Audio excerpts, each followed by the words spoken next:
Friends, welcome back to ಮೈ.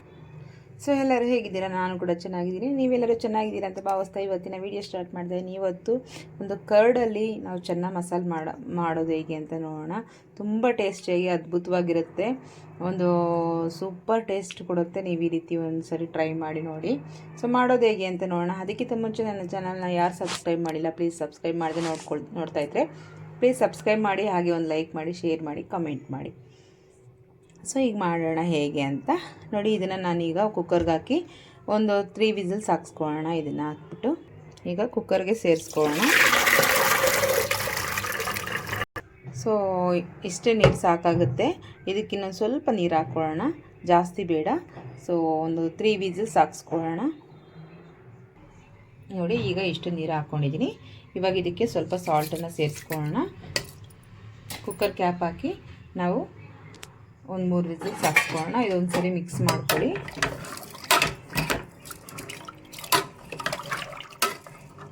ಈಗ cap ಹಾಕೋಣ. Whistle ಹಾಕಿದ್ದೀನಿ.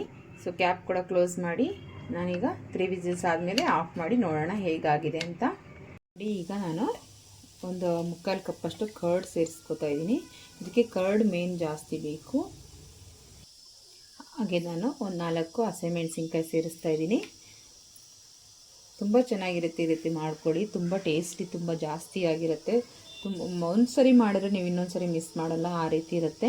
ಹಾಗೆ ನಾನಿಲ್ಲಿ ಒಂದು 2 ಇಂಚಷ್ಟು ಶುಂಠಿ, ಹಾಗೆ 1 ಗಡ್ಡೆಯಷ್ಟು ಬೆಳ್ಳುಳ್ಳಿ, ಹಾಗೆ ಒಂದು ನೋಡಿ ಒಂದಿಷ್ಟು ಗೋಡಂಬಿ ತೊಗೊಂಡಿದ್ದೀನಿ. ಹಾಗೆ ಇದಕ್ಕೆ ನಾವು ಸ್ವಲ್ಪ ಅರಿಶಿನ ಪುಡಿ, ಒಂದು 1/4 ಟೀ ಸ್ಪೂನಷ್ಟು, ಸ್ವಲ್ಪ ಗರಂ ಮಸಾಲ, ನೋಡಿ ಇದಿಷ್ಟು ಗರಂ ಮಸಾಲ, ಹಾಗೆ ಇದಕ್ಕೆ ಸ್ವಲ್ಪ ಧನಿಯಾ ಪೌಡರ್, ನೋಡಿ ನಾನೊಂದು 3/4 ಟೇಬಲ್ ಸ್ಪೂನಷ್ಟು ಹಾಕ್ಕೊಂಡಿದ್ದೀನಿ. ಹಾಗೆ ನಿಮಗೆ ಖಾರಕ್ಕೆ ಎಷ್ಟು ಬೇಕೋ ಅಷ್ಟು ರೆಡ್ ಚಿಲ್ಲಿ. ಈಗ ಇದನ್ನು ರುಬ್ಕೊಂಬರೋಣ. ಈಗ ರುಬ್ಕೊಂಡು ಆಗಿದೆ. ಈಗ ಒಂದು ಬಾಣಲೆ ಇಟ್ಕೊಳ್ಳೋಣ, ಅದು ಬಿಸಿ ಆಗ್ತಾ ಇದೆ. ಈಗ ಸ್ವಲ್ಪ ಆಯಿಲ್ನ ಸೇರಿಸ್ಕೊಳ್ಳೋಣ ನಾವು. ಈಗ ಆಯಿಲ್ ಬಿಸಿ ಆಗ್ತಾ ಇದೆ. ಸ್ವಲ್ಪ ಜೀರಿಗೆ ಹಾಕ್ಕೋತಾ ಇದ್ದೀನಿ. ಹಾಗೆ ಒಂದು 4 ಹಸಿಮೆಣಸಿನ್ಕಾಯಿ ಸುಮ್ಮನೆ ಸ್ಲೈಸ್ ಮಾಡಿ ಹಾಕಿದ್ದೀನಿ, ಜಾಸ್ತಿ ಏನಿಲ್ಲ. ಹಾಗೆ ಸ್ವಲ್ಪ ಕಸೂರಿ ಮೇಥಿ ನಾನು ಹಾಕ್ತಾಯಿದ್ದೀನಿ. ಹಾಗೆ ನೈಸಾಗಿ ಚಾಪ್ ಮಾಡಿರೋದು ನೋಡಿ ಆನಿಯನ್ನು ಈ ರೀತಿ ನೈಸಾಗಿ ಕಟ್ ಮಾಡ್ಕೋಬೇಕು. ನಾನು ಒಂದು 2 ಆನಿಯನ್ ಕಟ್ ಮಾಡಿ ಇಟ್ಕೊಂಡಿದ್ದೀನಿ.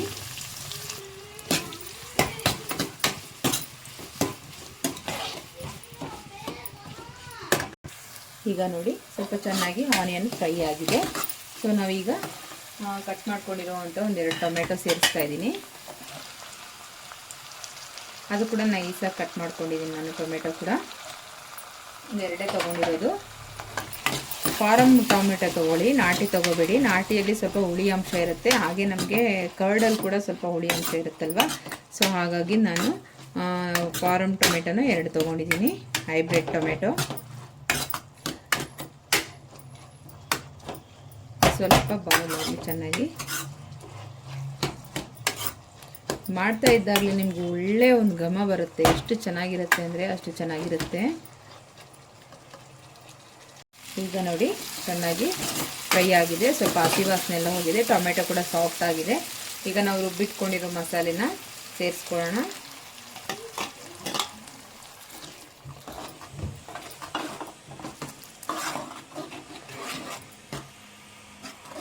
ಹಾಗೆ ಮಿಕ್ಸಿ ತೊಳೆದಿರೋ ನೀರು ಕೂಡ ಸೇರಿಸ್ಕೊಳ್ಳೋಣ.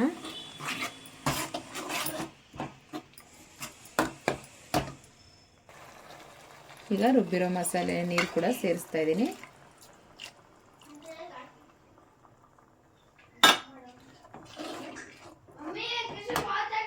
ಈಗ ಪ್ಲೇಟ್ನ ಕ್ಲೋಸ್ ಮಾಡಿ ಒಂದು 5 ನಿಮಿಷ ಹಾಗೆ ಬಿಟ್ಬಿಡೋಣ. ಚೆನ್ನಾಗಿ ಸ್ವಲ್ಪ ಫ್ರೈ ಆಗಲಿ ಮಸಾಲೆ ಎಲ್ಲ, ಹಸಿ ವಾಸನೆ ಹೋಗೋವರೆಗೂ. ಈಗ ನೋಡಿ ನಾನು ಚೆನ್ನಾಗಿ ಬೇಯಿಸ್ಕೊಂಡಿದ್ದೀನಿ ದಾಲ್ನ. ಚೆನ್ನಾಗಿ ಬೇಯಿಸಿ ಇಟ್ಕೊಂಡಿದ್ದೀನಿ. ಇವಾಗ ಹಾಗೆ ಮಸಾಲೆ ಕೂಡ ಚೆನ್ನಾಗಿ ಕುದೀತಾ ಇದೆ. ಇದನ್ನು ಈಗ ಸೇರಿಸ್ಕೊಳ್ಳೋಣ ನಾವು. ಅದಕ್ಕೆ ನೋಡಿ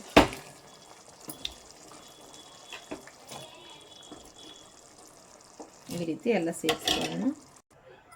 ಈಗ ಎಲ್ಲ ಸೇರಿಸ್ಕೊಂಡಿದ್ದೀನಿ, ನೀಟಾಗಿ ಮಿಕ್ಸ್ ಮಾಡ್ಕೊಳ್ಳೋಣ.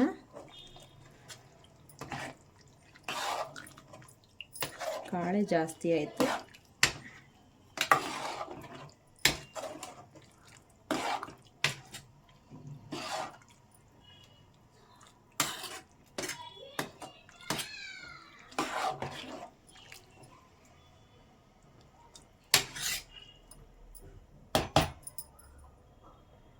ಹಾಗೆ ನಾನು ಕಾಳು ಸ್ವಲ್ಪ ಎತ್ತಿಟ್ಕೊಂಡು ನಾನು ಅದನ್ನು ಸ್ವಲ್ಪ ಮ್ಯಾಶ್ ಮಾಡಿದ್ದೀನಿ. ಈ ರೀತಿ ಮ್ಯಾಶ್ ಮಾಡಿಬಿಟ್ಟು ಸ್ವಲ್ಪ ಹಾಕ್ಕೊಳ್ಳೋದ್ರಿಂದ ಸ್ವಲ್ಪ ನಮಗೆ ಥಿಕ್ನೆಸ್ ಬರುತ್ತೆ ಗ್ರೇವಿ, ಹಾಗೆ ತುಂಬ ಚೆನ್ನಾಗಿ ಬರುತ್ತೆ.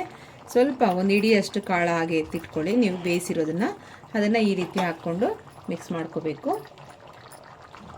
ಈಗ ಒಂದು ಸರಿ ಚೆನ್ನಾಗಿ ಮಿಕ್ಸ್ ಮಾಡ್ಕೊಳ್ಳೋಣ.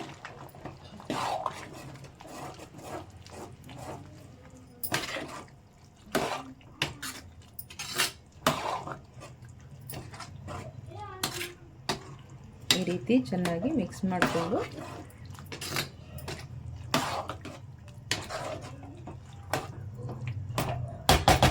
ಈಗ ನಾವು ಇದಕ್ಕೆ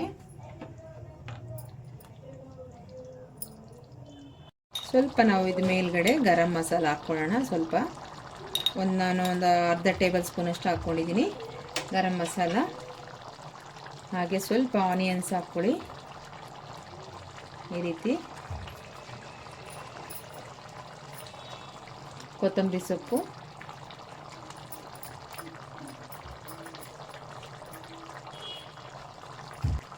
ಈಗ ಒಂದ್ಸರಿ ಮಿಕ್ಸ್ ಮಾಡ್ಕೊಳ್ಳೋಣ.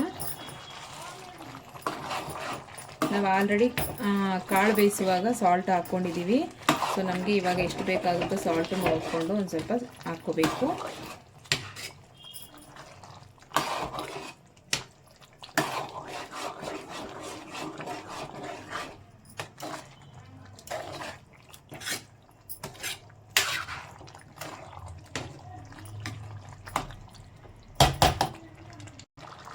ಈಗ ಸ್ವಲ್ಪ ಸಾಲ್ಟ್ ಸೇರಿಸ್ತಾ ಇದ್ದೀನಿ, ಒಂದು ಅರ್ಧ ಟೇಬಲ್ ಸ್ಪೂನಷ್ಟು. ಈಗ ಮತ್ತೊಂದು ಸರಿ ಮಿಕ್ಸ್ ಮಾಡ್ಕೊಳ್ಳೋಣ.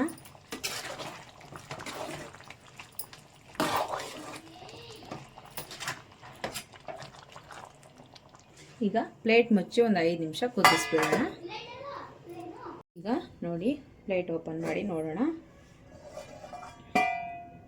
ನೋಡಿ ಎಷ್ಟು ಚೆನ್ನಾಗಿ ಆಗಿದೆ ಅಂತ. ತುಂಬ ಚೆನ್ನಾಗಿರುತ್ತೆ. ಪೂರಿ, ಚಪಾತಿ, ದೋಸೆ ಎಲ್ಲದಕ್ಕೂ ತುಂಬ ಚೆನ್ನಾಗಿ ಕಾಂಬಿನೇಷನ್ ಆಗಿರುತ್ತೆ. ಅದ್ಭುತವಾಗಿ ಒಂದು ಟೇಸ್ಟ್ ಇರುತ್ತೆ. ಇದು ನೀವು ಒಂದ್ಸರಿ ಮಿಸ್ ಮಾಡದೆ ಟ್ರೈ ಮಾಡಿ. ನೋಡಿ ಎಷ್ಟು ಚೆನ್ನಾಗಿದೆ ಅಂತ. ಈಗ ನಾವು ಪ್ಲೇಟ್ಗೆ ಸರ್ವ್ ಮಾಡೋಣ. ಈಗ ನಾನು ಪ್ಲೇಟ್ಗೆ ಸರ್ವ್ ಮಾಡ್ತಾಯಿದ್ದೀನಿ. ಎಷ್ಟು ಚೆನ್ನಾಗಿ ಕರೆಕ್ಟಾಗಿ ಥಿಕ್ನೆಸ್ಸು ಚೆನ್ನಾಗಿ ಬಂದಿದೆ ಗ್ರೇವಿ. ಈ ರೀತಿ ನೀವು ಮಾಡ್ಕೊಳ್ಳಿ, ತುಂಬ ಟೇಸ್ಟ್ ಇರುತ್ತೆ. ನೋಡಿ, ನಾನಿಲ್ಲಿ ಪೂರಿ ಒಂದಕ್ಕೆ ಸರ್ವ್ ಮಾಡ್ತಾಯಿದ್ದೀನಿ. ಹಾಗೆ ಸ್ವಲ್ಪ ಕೊತ್ತಂಬರಿ ಸೊಪ್ಪನ್ನ ಹಾಕ್ಕೊಳ್ಳೋಣ.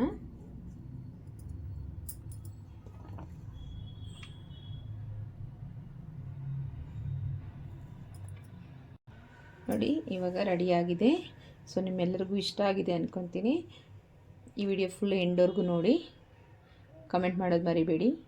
Thank you for watching. ಮತ್ತೆ ಸಿಗೋಣ ನೆಕ್ಸ್ಟ್ ವಿಡಿಯೋದಲ್ಲಿ. ಇವಾಗ ನಿಮ್ಮ ಮನೆಗಳಲ್ಲೂ ಮಾಡ್ಕೊಳ್ಳಿ. ಅಷ್ಟರಲ್ಲಿ ನಾನು ಇದನ್ನು ತಿಂದ್ಕೊಂಡು ಬರ್ತೀನಿ. ಅಲ್ಲಿವರೆಗೂ ಟೇಕ್ ಕೇರ್. ಬಾಯ್ ಬಾಯ್.